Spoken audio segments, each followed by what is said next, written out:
Hello friends, welcome back to our channel Kidocs. मैं doctor Rana चंचल। मैं doctor Himanshu Kumar. आजकल OPD में पेरेंट्स का बड़ा ही कॉमन सा क्वेश्चन हो गया है कि अब उनके बच्चों को की इम्यूनिटी बढ़ाने के लिए हम क्या क्या दे सकते हैं, या कौन कौन से फूड आइटम्स या कौन कौन से ऐसे प्रोडक्ट्स हैं जो कि बच्चों की इम्यूनिटी को बढ़ाएं। और आजकल जो कोविड-19 का जो दौर चल रहा है, इसमें तो उनके ये सवाल और भी बहुत ज़्यादा बढ़ जाते हैं। हाँ, तो आज हम लोग इस वीडियो में ऐसी 10 खाने की चीज़ों के बारे में डिस्कस करेंगे जो कि बच्चों की इम्यूनिटी को बूस्ट करने में हेल्प करते हैं। और ये चीज़ मैं आपको यहाँ बता दूँ कि जो भी फूड आइटम्स हम यहाँ डिस्कस करने जा रहे हैं बच्चों की इम्यूनिटी बढ़ाने के लिए, ये एक प्रिवेंशन है, ये ट्रीटमेंट नहीं है। और जो भी इसके इफेक्ट्स आने वाले हैं वो धीरे धीरे आएंगे। It is part of balance diet. ये हम कोई इलाज नहीं बताने जा रहे हैं, तो इसको उससे कंफ्यूज ना हो। और कभी भी बच्चे को इलाज की ज़रूरत हो तो इलाज करें। ये नहीं हो कि बीमारी है और हम उनको हल्दी या फिर अदरक या फिर लहसुन इन सब की चीज़ें बना के दें। ठीक है, तो चलिए आज की वीडियो शुरू करते हैं।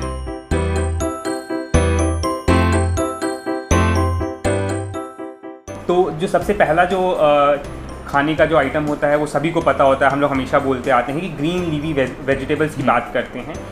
ये बहुत ही पौष्टिक होते हैं, रिच इन एंटीऑक्सीडेंट्स होते हैं, rich in vitamin A and vitamin B होते हैं।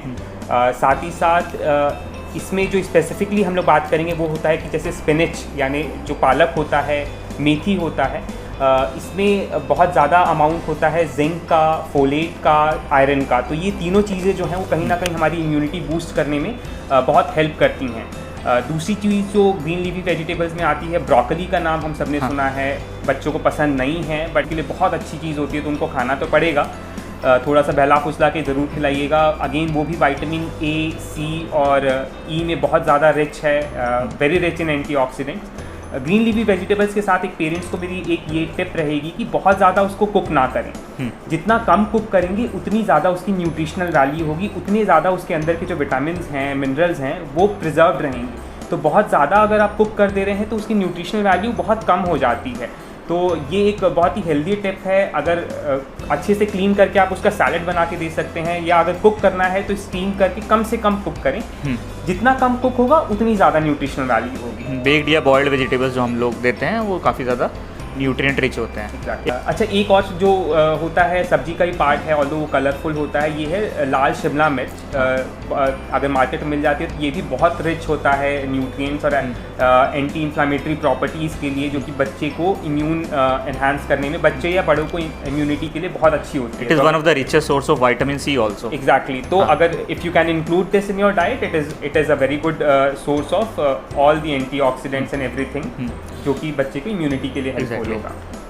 इसके बाद जो दूसरा फूड आइटम है उनमें आते हैं हमारे सीजनल फ्रूट्स। अपने बच्चों को हमेशा जो भी हम फल खिलाएं, कोशिश करें कि जो सीज़न के हिसाब से फ्रूट्स आ रहे हैं वही दिए जाएं।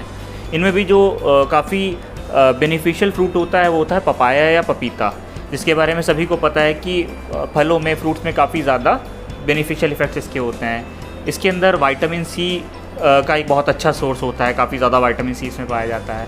इसके अलावा इसमें पेपेन एंजाइम होता है, जिसकी एक तो एंटी इन्फ्लामेटरी प्रॉपर्टीज़ होती हैं, इसकी जो डाइजेशन में भी काफ़ी हेल्प करता है। जिनको एबनॉर्मल बाउल हैबिट्स हैं, कब्ज़ वगैरह है, उसमें काफ़ी हेल्पफुल होता है। इसके अलावा इसमें फोलेट काफ़ी पाया जाता है।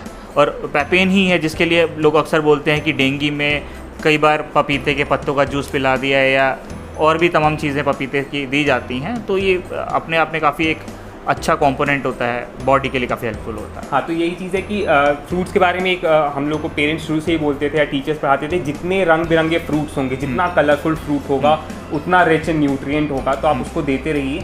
सीजनल फ्रूट की बात हम लोग इसलिए करते हैं क्योंकि वो फ्रेश होते हैं। फ्रूट्स में पोटाशियम बहुत अच्छे अमाउंट में होता है, जो कि अगेन इम्यूनिटी और हेल्थ के लिए बहुत इंपॉर्टेंट है। हिमांशु, हम लोग जनरली पेरेंट्स को ये चीज़ समझाते रहते हैं कि फ्रूट हमेशा बेटर है जूस देने के लिए। आप पेरेंट्स पूछते हैं जूस दे दें, तो जूस में कोई परेशानी नहीं है, बट जूस से कहीं ज़्यादा बेटर है कि आप कंप्लीट फ्रूट दें, क्योंकि उसमें फाइबर्स होते हैं जो कि अगेन हमारे डाइजेस्टिव सिस्टम और इम्यूनिटी के लिए बहुत ही अच्छे होते हैं। नेक्स्ट जो कैटेगरी आती है थर्ड, वो भी एक टाइप के फ्रूट्स हैं, ये हैं बेरीज। तो जैसे रास्पबेरी हो गया, चेरीज़ हो गए, स्ट्रॉबेरी हो गया। ये जो बेरीज होते हैं ये भी अपने आप में बहुत ज़्यादा रिच होते हैं और बॉडी की डिफेंस को इम्प्रूव करने में इनका बहुत अच्छा रोल होता है। बहुत ज़्यादा फ्रेश अगर अवेलेबल है तो अच्छे अमाउंट ऑफ एंटीऑक्सीडेंट्स होते हैं, rich in minerals and vitamins होते हैं। तो if possible include berries in your diet and your child's diet. Fourth category of food items में हमारे पास आते हैं सिट्रस फ्रूट्स। आजकल लोग बहुत ज़्यादा ऑब्सेस्ड हैं विटामिन सी को लेके। एक गाइडलाइन आई थी कोविड-19 में, तो लोगों ने मेडिकल स्टोर पे जाके विटामिन सी टैबलेट्स लेना शुरू कर दिया। तो घर में ही अगर हमारे पास इस तरह के फूड आइटम्स अवेलेबल हैं जिनसे कि हमें rich source of vitamin C जो कि मिल जा रहा है, तो अलग से हमें फिर मेडिसिनल फॉर्म में उसको लेने की ज़रूरत नहीं है। घर में ऑरेंजेस हैं, नींबू हैं, आंवला है, अमरूद है, गुआवा काफ़ी अच्छा सोर्स ऑफ विटामिन सी है। ये सारे फ्रूट्स अगर हम लेंगे तो हमें बाहर से मेडिसिन की फॉर्म में विटामिन सी लेने की ज़रूरत नहीं पड़ेगी। विटामिन सी का जो रोल होता है, जैसे हिमांशु ने बताया, इन सब चीज़ों में मिलता है। इसमें दो चीज़ें हमें ध्यान रखनी है कि पहला, विटामिन सी जो होता है वो शरीर में स्टोर नहीं होता है, तो आपको ये डेली इंक्लूड करना है अपनी डाइट में। दूसरा, जो विटामिन सी होता है, हमारे सेल्स में या हमारे शरीर में कुछ WBC होते हैं जो कि इम्यूनिटी के लिए मेनली रिस्पॉन्सिबल होते हैं, तो इनके प्रोलिफरेशन या इनके नंबर को इंक्रीज करने में भी विटामिन सी बहुत हेल्पफुल होता है, क्योंकि इन्फेक्शन से लड़ने में WBCs का रोल है, WBCs को बढ़ाने में विटामिन सी का रोल है, जिसको कि हम लोग मेडिकली एस्कॉर्बिक एसिड बोलते हैं। तो अपने डाइट में सिट्रस फ्रूट डेली इंक्लूड करनी है, क्योंकि ये बॉडी में स्टोर नहीं होता है, जो भी एक्सेस होता है वो यूरिन या स्टूल में निकल जाता है। जो फिफ्थ फूड होता है वो एक्चुअली मेरे को लगता है इंडियन घरों में हर किसी के पास फूड में इंक्लूडेड होता है, वो है गार्लिक यानी लहसुन। लहसुन जो होता है, इसमें anti bacterial, anti viral properties होती हैं, साथ ही इसमें जिंक का कंटेंट भी बहुत अच्छा होता है। और इसमें भी जिस तरीके से हमने विटामिन सी की बात की, ये भी हमारे WBC प्रोडक्शन के लिए बहुत हेल्पफुल होता है और उसके प्रोडक्शन को इंक्रीज़ करता है। तो इफ़ पॉसिबल तो गार्लिक अपने फूड में या सब्जियों में ज़रूर इंक्लूड करें। इसके बाद अगला फूड आइटम काफ़ी कॉमनली हम लोग यूज़ करते हैं अपने घर में और काफ़ी ज़्यादा बेनिफिशियल है, वो होता है टर्मरिक या हल्दी। ये तो शुरू से ही हमारे पेरेंट्स या हमारे दादा दादी समझाते हैं, कभी भी चोट लग जाए, कभी भी कोई इन्फेक्शन हो, गले का, छाती का इन्फेक्शन हो, घाव हो, उसमें हल्दी का बहुत ज़्यादा यूज़ होता है। हल्दी का लेप लगाना, हल्दी वाला दूध पिलाना, क्योंकि इसमें क्या होता है, एक जिस उसका कंपोनेंट होता है करक्यूमिन। एक तो इसकी एंटी वायरल प्रॉपर्टीज़ होती हैं, एंटी इन्फ्लामेटरी प्रॉपर्टीज़ होती हैं। इसी वजह से आजकल जो कोरोना वायरस इन्फेक्शन से जो लोग लड़ने में बताते हैं कि फूड आइटम्स या जो भी उनकी गाइडलाइंस है घरेलू नुस्खों की, उसमें टर्मरिक का बहुत बड़ा रोल है। ठीक है, तो टर्मरिक को ज़रूर इंक्लूड करें, या तो हल्दी वाला दूध पिलाएं, खाने में तो हम लोग हल्दी यूज़ करते ही हैं, तो इट इज़ ऑलवेज मतलब very good source of anti inflammatory agents in your food. जैसे हम लोग ने पहले ही बताया था कि ये रिप्लेसमेंट नहीं है, किसी दवाई की रिप्लेसमेंट नहीं है, this is only to boost your immunity और हेल्प करने के लिए। किसी कोई अगर प्लीज़ बीमार है तो प्लीज़ ये चीज़ ना हो कि हम हल्दी पी के ही ठीक हो जाएंगे, ऐसा मत सोचिएगा। तो सातवां जो कंपोनेंट है वो है जिंजर यानी अदरक। अपनी डाइट में ज़रूर इंक्लूड करें, बच्चों के डाइट में इंक्लूड करें। जिंजर जो होता है, इसकी कुछ बहुत अच्छी प्रॉपर्टीज़ होती हैं। एक तो ये सोर थ्रोट या कफ में हेल्प करता है क्योंकि एंटी इन्फ्लामेटरी होता है। साथ ही साथ इसकी एक बहुत अच्छी प्रॉपर्टी होती है, वो है कोलेस्ट्रॉल लोअरिंग, जो कि बैड फैट होता है या कोलेस्ट्रॉल जब जिन लोगों का बढ़ जाता है उसमें भी बहुत हेल्पफुल होता है जिंजर। और साथ ही साथ इसमें नौशिया या वॉमिटिंग की जो टेंडेंसी होती है वो भी कम करने की अच्छी पोटेंशियल होती है, तो जिंजर को ज़रूर इंक्लूड करें।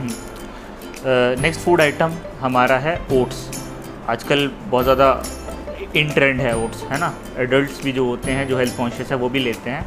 ये बीटा ग्लाइकन होता है जो कि एक्टिवेट करता है हमारे किलर सेल्स को। किलर सेल्स पार्ट ऑफ हमारी इम्यूनिटी होता है जो कि इन्फेक्शन से लड़ने में हेल्प करता है। तो ओट्स अगर लेते हैं, पहली चीज़ तो ये है कि अच्छा सोर्स ऑफ फाइबर भी होता है, डाइजेशन को ठीक रखेगा, जो वेट गेन होता है, जिन लोगों में वेट गेन की प्रॉब्लम होती है उसको कंट्रोल रखता है, लो ग्लाइसेमिक इंडेक्स फूड होता है, और जो मैंने बताया है कि किलर सेल्स को एक्टिवेट करता है जिससे कि हमारी बॉडी की इम्यूनिटी इन्फेक्शन से लड़ने में हेल्प करती है।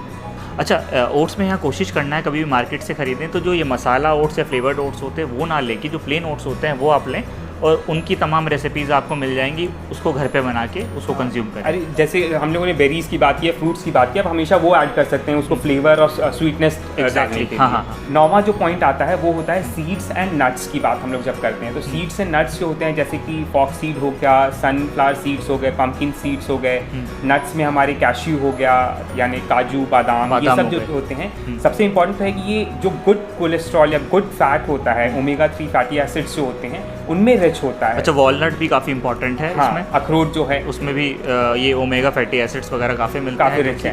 हाँ, तो ये जो ओमेगा 3 और या गुड फैटी एसिड होते हैं, ये बच्चे के ब्रेन के डेवलपमेंट में इंपॉर्टेंट होते हैं। साथ ही साथ जो सीड्स की हमने बात की, सनफ्लावर सीड्स या फॉक्स सीड्स हैं, इनके अंदर फॉस्फेट, मैग्नीशियम, विटामिन ई, इनकी कंटेंट भी बहुत ज़्यादा होता है, जो कि अगेन हमारे बॉडी में इम्यूनिटी बूस्ट करने में हेल्प करते हैं और एंटी इन्फ्लामेशन में भी काम करते हैं। तो अगर पॉसिबल हो तो हर बच्चे को नट्स एंड सीड्स ज़रूर इंक्लूड करें। लास्ट जो हमारा फूड होता है वो योगर्ट है। योगर्ट में प्रोबायोटिक्स काफ़ी ज़्यादा मिलते हैं। प्रोबायोटिक्स जो कि गुड बैक्टीरिया होते हैं, हमारी बॉडी के इम्यून सिस्टम को भी बूस्ट करते हैं। जो बॉडी में बैड बैक्टीरिया या पैथोजेनिक बैक्टीरिया होते हैं उनसे फाइट करते हैं, उनसे कॉम्पीट करते हैं ताकि वो इन्फेक्शंस ना कॉज कर पाएँ। इसके अलावा अगर विटामिन डी फोर्टिफाइड योगर्ट हमें मिले वो ज़्यादा बेहतर है। हाँ, फ्लेवर्ड योगर्ट नहीं लेने चाहिए, हमेशा प्लेन योगर्ट लें। कोई एक्स्ट्रा प्रेजर्वेटिव्स या कलर्स या फ्लेवर्स के साथ ना लें तो ज़्यादा बेटर है। तो ये तो जो 10 फूड्स हमने बता दिए जो कि मेरे ख्याल से हर कोई खा सकता है। हमारे इंडिया में काफ़ी वेजिटेरियंस हैं और कुछ एगिटेरियंस होते हैं, तो 3 ऐसे स्पेशल फूड्स की हम बात करेंगे। उनमें से पहला तो एग है, जिसको कि हम लोग सुपर फूड या कंप्लीट प्रोटीन कहते हैं। Egg is a very good source of protein और इसको नियर जो आइडियल प्रोटीन फूड कहा जाता है, नियर आइडियल फूड कहते हैं। तो अगर आपको कोई प्रॉब्लम नहीं है तो आप प्लीज़ एग को बच्चे की डाइट में इंक्लूड करें, अगर बच्चे को कोई एलर्जी नहीं है। एग के साथ बहुत एक मिसकंसेप्शन है कि लोग बोलते हैं येलो वाला पार्ट सिर्फ फैट होता है। नहीं, इस चीज़ को समझना है कि एग में 50% प्रोटीन उसके वाइट पार्ट में है और 50% प्रोटीन उसके येलो पार्ट में भी होता है। हाँ, येलो पार्ट में कोलेस्ट्रॉल या फैट ज़्यादा होता है, इसलिए हम लोग कहते हैं कि अगर बच्चे को या कोई भी बड़ा आदमी 2 से ज़्यादा अंडे खाए तो 2 अंडे तक का वो येलो पार्ट खा सकता है, उसके ऊपर सिर्फ वाइट्स खाए।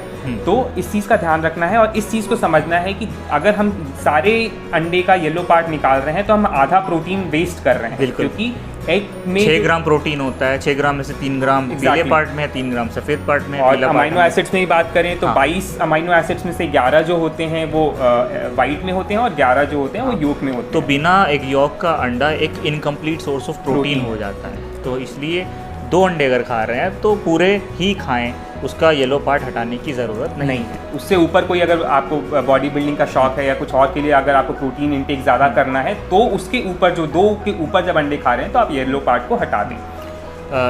एक और नॉन वेजिटेरियन सोर्स जो कि काफ़ी अच्छा सोर्स ऑफ प्रोटीन या फिर अच्छा सोर्स ऑफ जो गुड फैटी एसिड्स या ओमेगा 3 ओमेगा 6 फैटी एसिड्स होते हैं वो होता है सैल्मन फिश। अगर नॉन वेजिटेरियन हैं और फिश खाने में इंक्लूड कर सकते हैं तो ये आपके लिए तो है ही है बेनिफिशियल। जो ब्रेस्ट फीडिंग मदर्स या प्रेग्नेंट मदर्स होती हैं उन लोगों के लिए काफ़ी बेनिफिशियल होता है, क्योंकि इसके अंदर जो ओमेगा 3 ओमेगा 6 फैटी एसिड्स होते हैं ये ब्रेन के डेवलपमेंट में, ब्रेन के माइलिनेशन में बहुत हेल्पफुल होते हैं। और ये चीज़ देखी गई कि जो खाने में फ़िश को इंक्लूड करते हैं उनके बच्चों की जो कॉग्निशन या जो भी कह लो कि इंटेलिजेंस लेवल होता है वो बाकी बच्चों के कंपैरिजन में बेटर होता है। मैं नॉनवेज प्रमोट नहीं कर रहा हूँ, लेकिन ये बता रहा हूँ कि अगर आप वेजिटेरियन के अलावा नॉन वेजिटेरियन भी खा सकते हैं तो फ़िश को इंक्लूड करना is always a very good option. और थर्ड जो नॉन वेजिटेरियन प्रोडक्ट होता है वो अगेन पोल्ट्री होती है, जिसमें कि हम लोग चिकन की बात करते हैं। तो again it is a white meet source, highly rich in protein. अगर आप अच्छी जगह से खा रहे हैं या घर पे बना के अच्छे से हाइजीनिक तरीके से खा रहे हैं तो अगेन उसको भी डाइट में इंक्लूड करिए। बहुत रिच होता है प्रोटीन, कैल्शियम और तमाम अच्छी चीज़ों में, एंटीऑक्सीडेंट्स भी होते हैं उसमें। तो ये 3 जो थे वो हम एगिटेरियंस या नॉन वेजिटेरियंस के लिए हमने बताए थे। शुरुआत के 10 आपको हर कोई उसको खा सकता है। अच्छा, ये केवल बच्चों के लिए नहीं, जो एडल्ट्स भी हैं, मदर हैं, फादर हैं या जो ग्रैंड पेरेंट्स भी हैं, वो भी जो लिस्ट ऑफ जो फूड बताई हैं इम्यूनिटी बूस्टर फूड, ये सभी के लिए इंक्लूड कर सकते हैं। बट ये है कि अपने बच्चों पे ज़्यादा ध्यान देना है। जो पेरेंट्स जिनके और हम पीडियाट्रिशियन हैं तो हम बच्चों वाले डॉक्टर हैं तो बच्चों के लिए ज़्यादा बताएंगे। तो मेरे ख्याल से आज की वीडियो में बस इतना ही। प्लीज़ चैनल को सब्सक्राइब करिएगा, लाइक करके कमेंट करिए और अगर वीडियो अच्छी लगी तो अपने दोस्तों के साथ शेयर करिए ताकि ज़्यादा से ज़्यादा ये इन्फॉर्मेशन सबके पास पहुँच जाए और सबकी हेल्प हो। Okay, thank you.